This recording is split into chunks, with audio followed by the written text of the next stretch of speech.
Welcome back to Good Girls Gotta Heal, the podcast where we learn to release the weight of childhood trauma and step into our most authentic selves. It's time to ditch that good girl mask and embrace a life of ease, compassion, and genuine connection. Join me, Megan Walsh, holistic trauma therapist, and let's embark on a journey of healing and self-discovery together. Let's dive in. Hello, everyone, and welcome back to another episode of Good Girls Gotta Heal. Today, I am so thrilled to be joined by Leah Marone. And Leah is a psychotherapist. She's a Yale clinical instructor and a corporate mental wellness consultant with over 20 years experience. A former Division I athlete, she specializes in high achievers struggling with imposter syndrome, perfectionism, and performance anxiety. She's conducted over 20,000 therapy sessions, impressive, and contributed to Psychology Today, Newsweek, and The Atlantic. She works with organizations on burnout prevention, boundary setting, and emotional intelligence. She is a sought-after speaker, and she has presented her Support Don't Solve framework to leaders nationwide.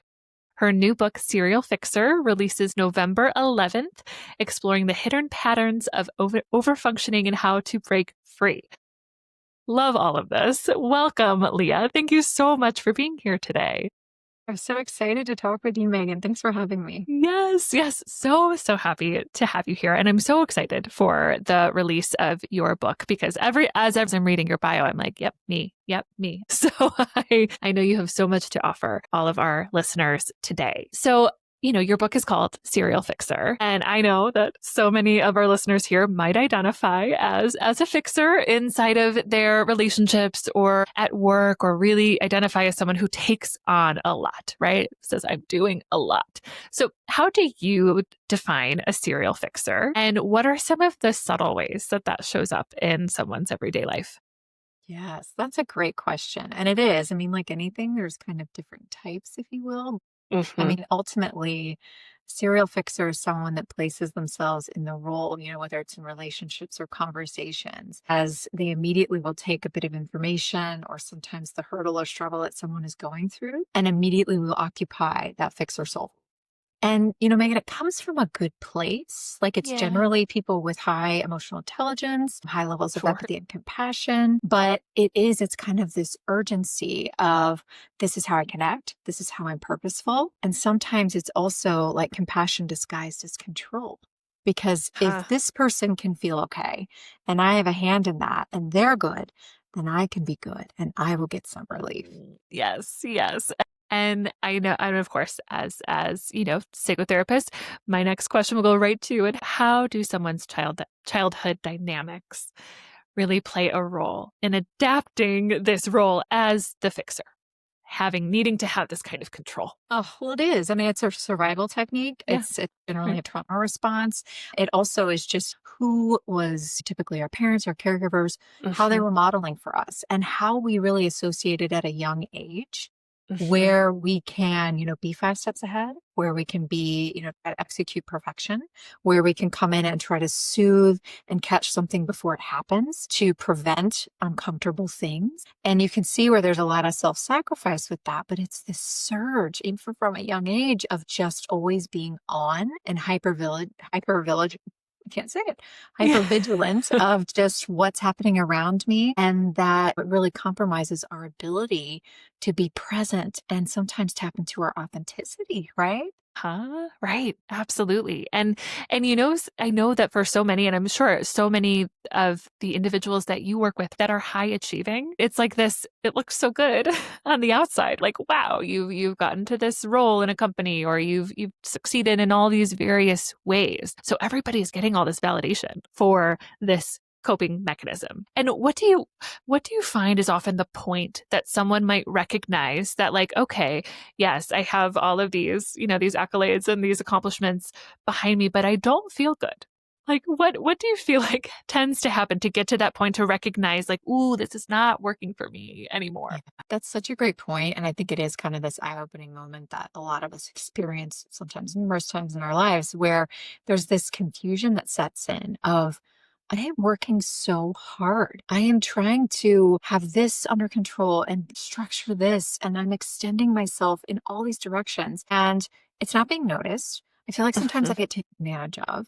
Hmm. I'm so desperately seeking connection and deep levels of intimacy and validation, but it's fleeting or it's not happening. And how am I putting in all this effort? And I feel like stuck in these professional and personal imbalanced relationships. Yeah. And so if someone gets to that point, right, I sense such an imbalance in my relationships. I'm so curious, what is your invitation for them at that moment when they get to that place? Yes. And that's kind of like you said, like after the data collection has happened, right? Where, Right. you're listening in and you're like, ooh, I think I do this. You're not alone. It's very human. We have these, very strong associations that we create from a very young age where it's like, if I do this, then I'm a good this. If I do this, then I'm a Hmm. good friend or a good parent or Hmm. good, Yep. wife, good husband, Totally. whatever. And so it's really our rigidity around these thoughts, really pull us into, this is how I jump into action. This is how I Hmm.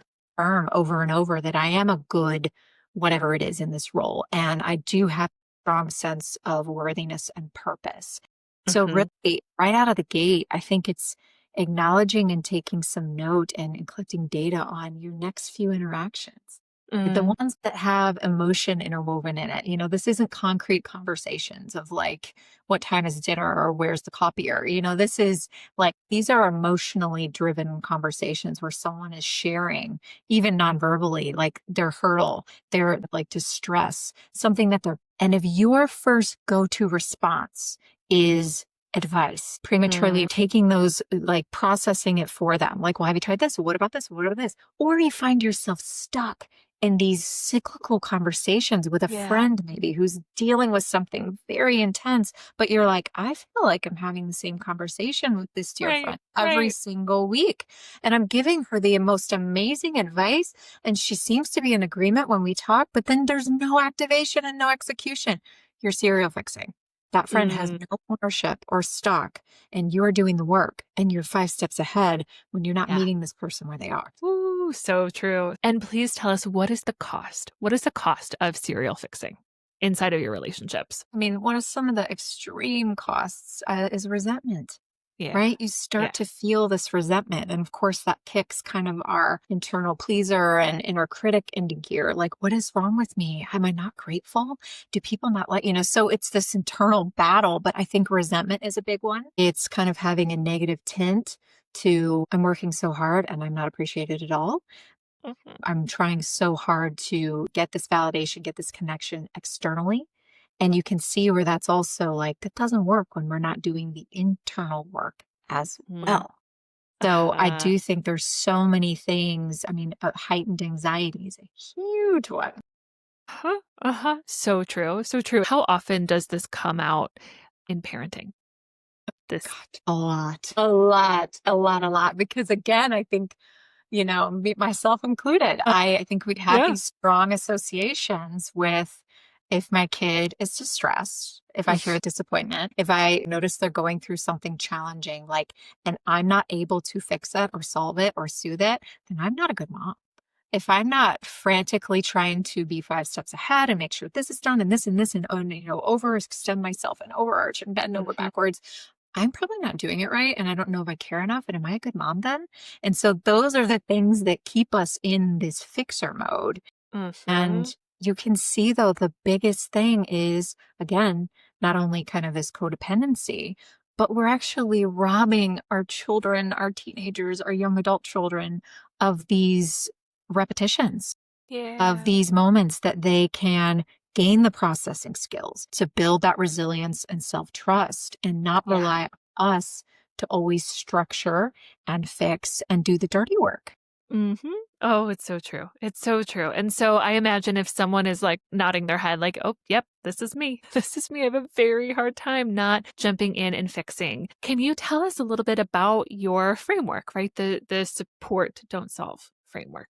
Yeah, absolutely. And it is. I mean, I go through a lot of internal work, first and foremost in the book, with kind of, Mm-hmm. really identifying the parts of us that are keeping us in these patterns, like the inner Mm-hmm. pleaser, the inner critic of just those associations I talked about. But it really is kind of this whole framework and kind of this nudge and reframe of how do I support, don't solve? How do I meet situations with my children, my partners, my colleagues, people I'm leading, or, friends with how do I be a supporter, not a solver? And so that Mhm. starts honestly with validation. And, as Mhm. clinicians, we're trained Mhm. in this, right? Yeah. And it's kind of how do we prevent ourselves from taking false ownership? But this is such a skill that we can use all the time. And Mhm. we have to train ourselves, but it starts with when someone shares something to start with, how do I let this person know that I'm working hard to try to decode, understand the Mm. message that they're sharing verbally and non-verbally.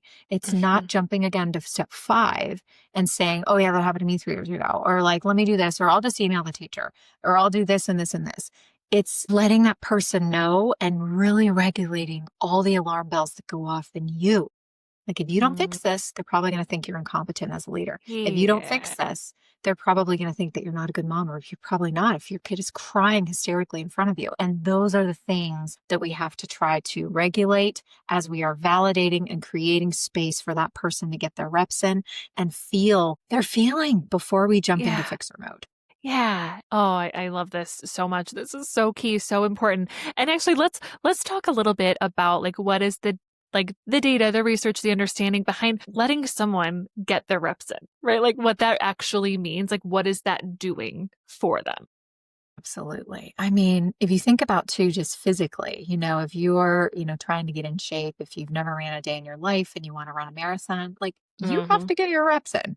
Yep. You have to, build that mind body connection. You have to get repetitions in physically, emotionally, mentally. Your body needs to trust you. Your body needs you. You need to condition it. It takes practice. We can't necessarily just wing a marathon. And so, again, like allow our children, whoever it is, to get some of these repetitions in where they are feeling these really challenging feelings that we all try to Yep. prevent or avoid or, Yep. kind of decrease as humans. But they understand that they can feel it and then recover, or understand that they can feel it and be resourceful and think Uh, about what their options are and mm, feel your level of empathy and support as, they're working through this, no matter how long it takes. yeah. That you're giving them that gift with your empathetic presence of Mm-hmm. them being able to build again that self-trust and kind of soothe and calm those protective parts of Yeah. them, Totally. right? Oh, yeah. And as you're saying this, I'm recognizing like, ooh, this is playing out for me so much, as a toddler parent and as, having a very willful 3-year-old who really knows what he wants and gets very, right, really dysregulated and upset when I do have to set the boundary and right, have to be with him through his own discomfort around not getting what he wants in a certain moment. And it is hard. Man, staying regulated in that moment is so very hard. And there are some times where I might have to like tag my husband in to like to be present and be the regulated one while I go take a minute to go ground myself, to breathe, and then return, because I know, right, like my logic brain in those moments know that like, yes, this is so good for him. It's so good for him to learn how to tolerate this discomfort and to understand that, he can't, right, that he has to understand what it means to have a boundary set. And part of me just wants to fix it, right? To say, okay, okay, all right, here, just have it, right? Just have it. I know you want like this the second donut, you can have it, because that would, right, that would regulate things much quicker. But of course we know not going to serve him in the long run. That is for sure. And you make such a good point that, especially when it comes to parenting or any relationship, like this is not about perfection. Like you are Yeah. not going to nail this every time. And that is not the goal. And this is not the whole structure. It's just kind of that mindfulness of like, what role am I typically occupying in Mhm. relationships? And is this actually serving this person? And what is it doing to me? And so it's Mhm. kind of knowing like it's not about like this graceful execution every time. Life is messy, Mhm. relationships are messy, but there's Right. always that circle back, right? There's Yeah. always that time where you can take that data and be like, Mhm.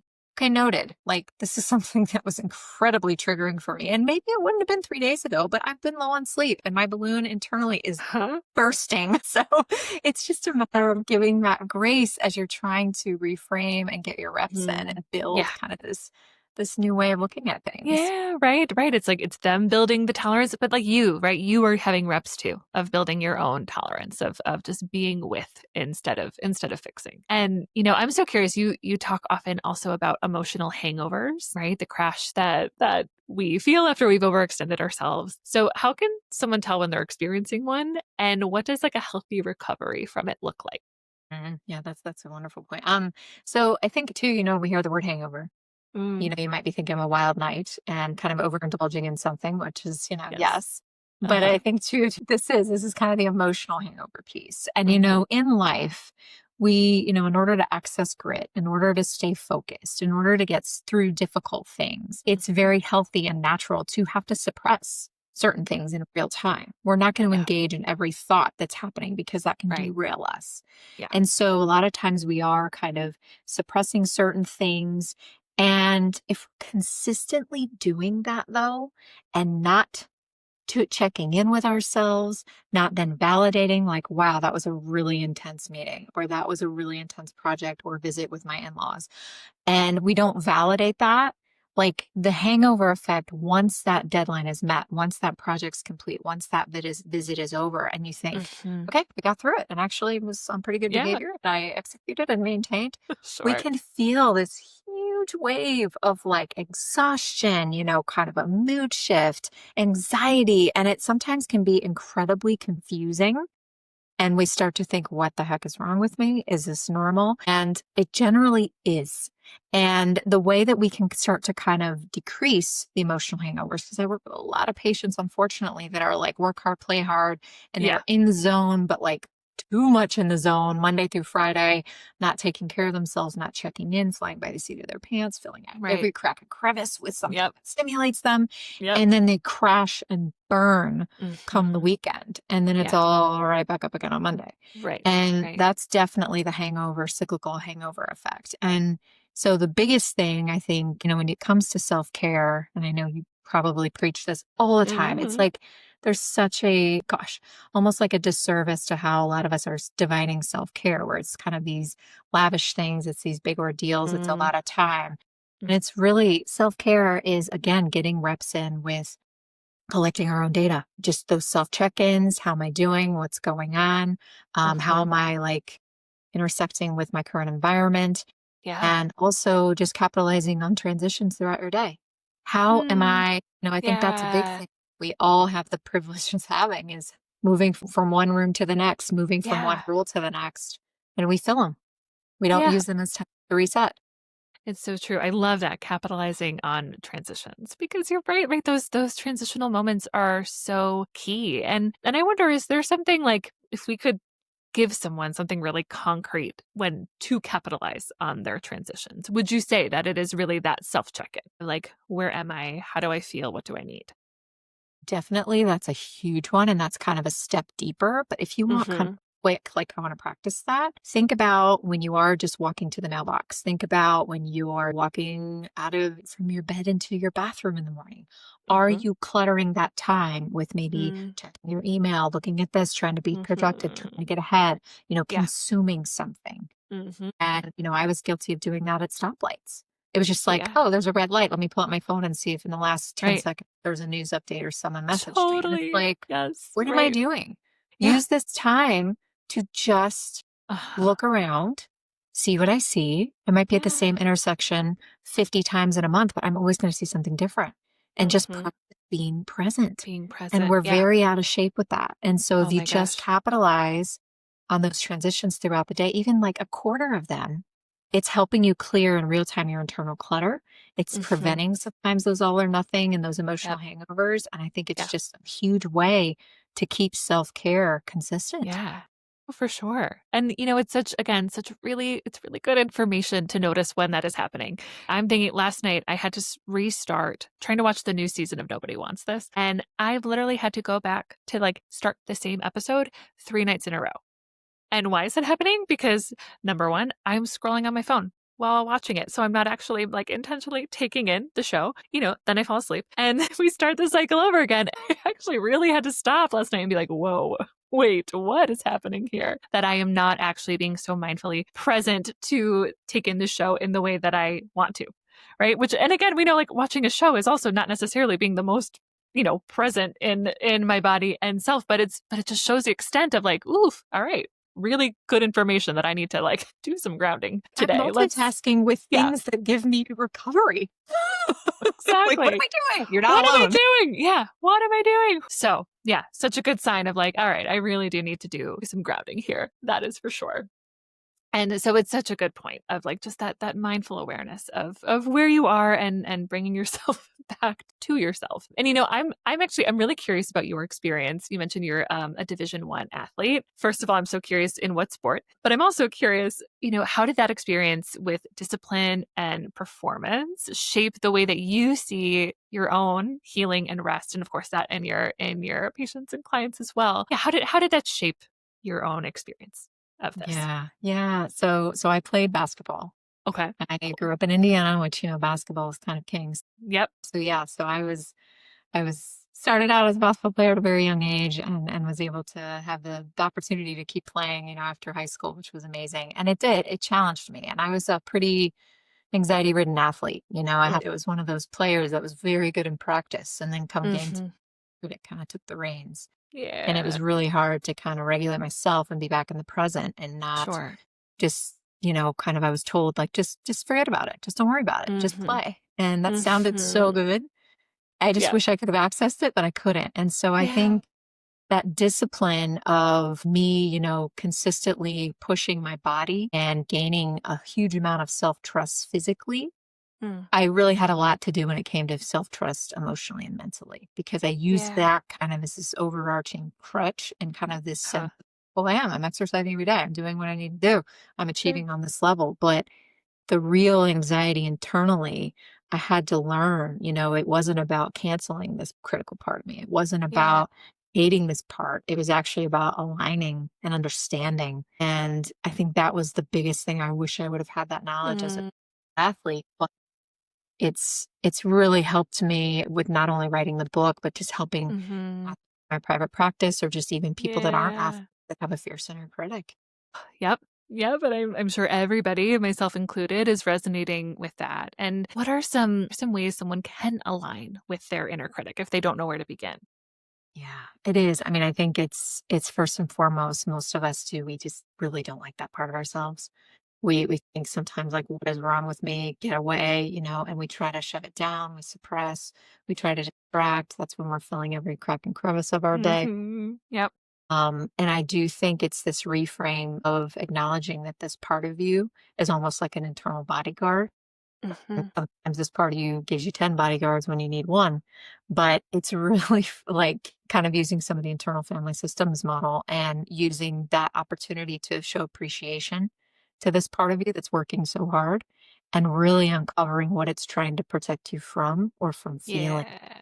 Yeah. Once you kind of Ooh. plan on that, Uh-huh. you're able to kind of shift into aligning with it, soothing it, and that Mm-hmm. takes work as well, but it's this whole shift in, like, just trying to cover it up and shove it down and distract yourself. Totally. And I'm so curious, how have you learned to let yourself feel all the parts that your inner critic has tried to protect you from?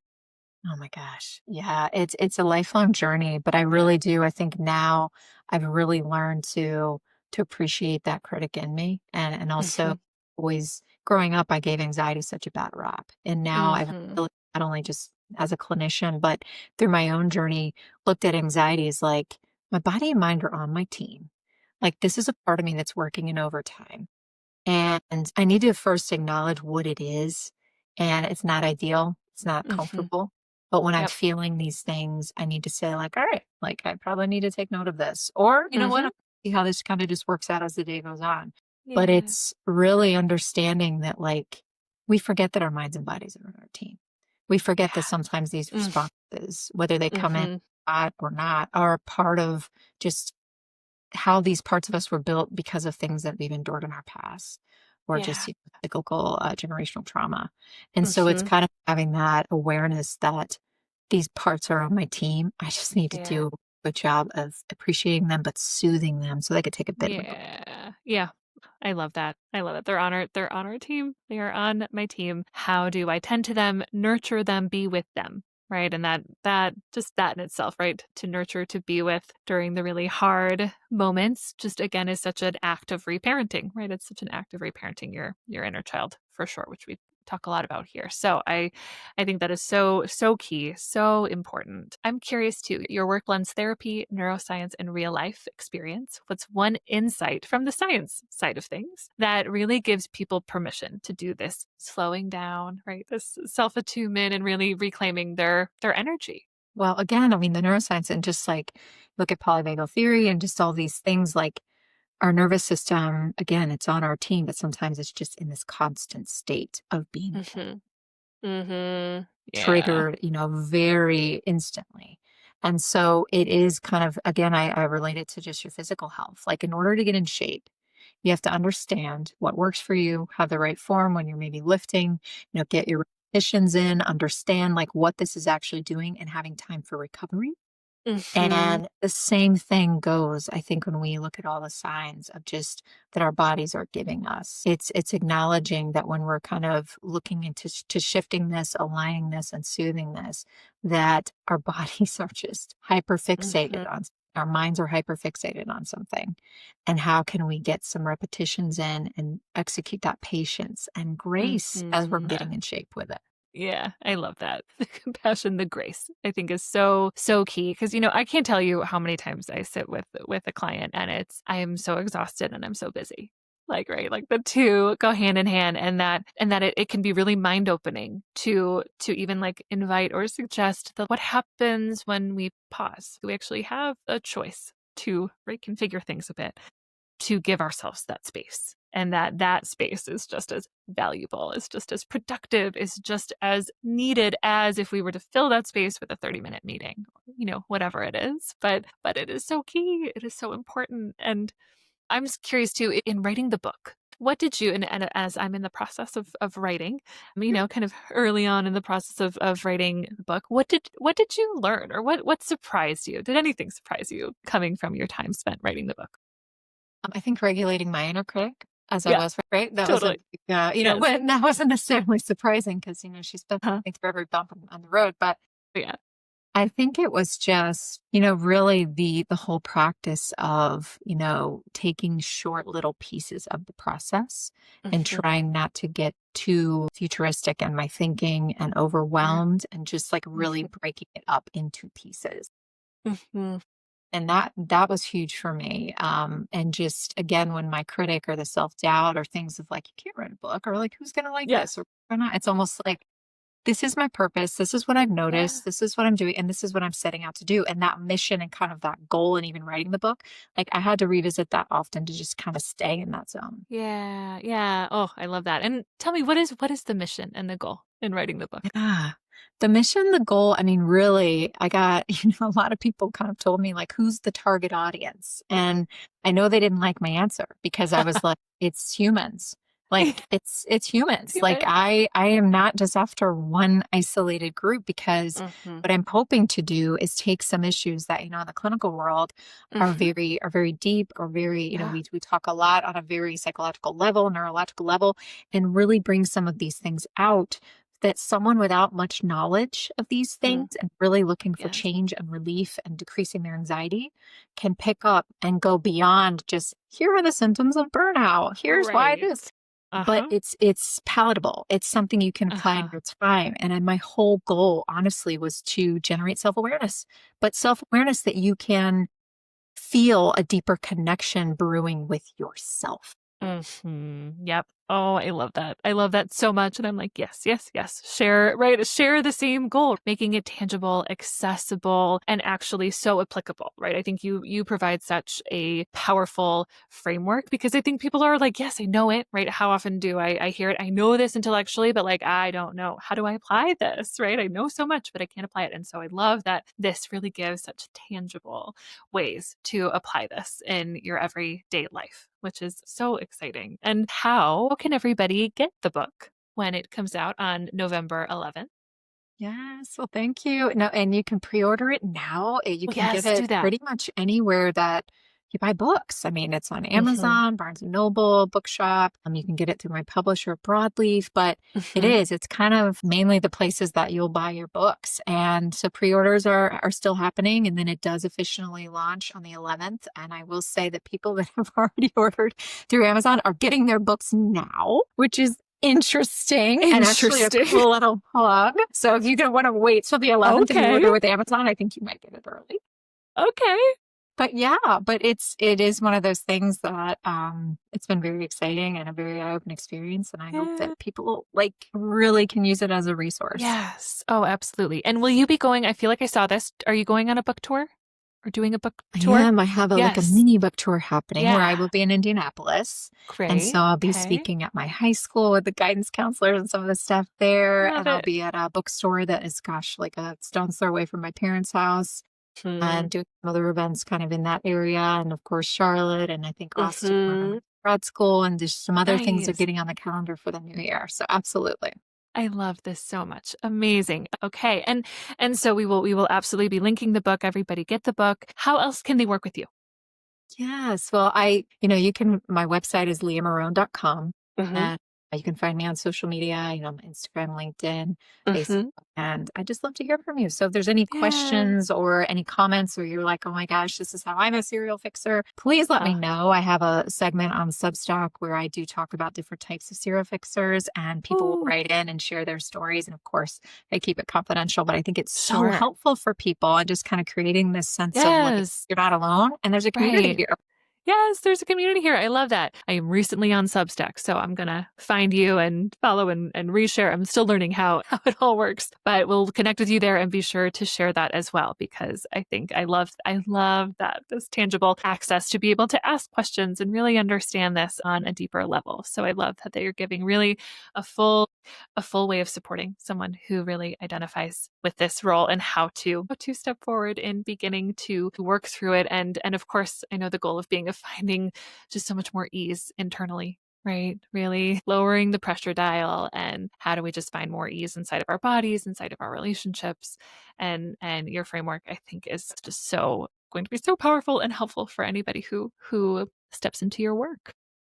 Oh, thank you, This is Megan. And thank you for giving wonderful. space for this today. Of course. I know when I saw that this book was coming out, I'm like, oh, we have to talk. I was so excited. And thank you for being here. Truly, we are going to link all the links to everything down below in the show notes. I'll also be sharing the link to the book. So everybody, please pick up your copy of Serial Fixer, where you can get it wherever your books are sold.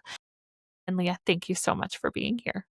I so appreciate it. And you'll have to keep me posted on your writing. Yes, I will. Absolutely. Absolutely. Thank you so much for listening to another episode of Good Girls Gotta Heal. I am so grateful to have you in this community. Be sure to subscribe, rate, and review. That helps us out greatly. And we'll see you next time.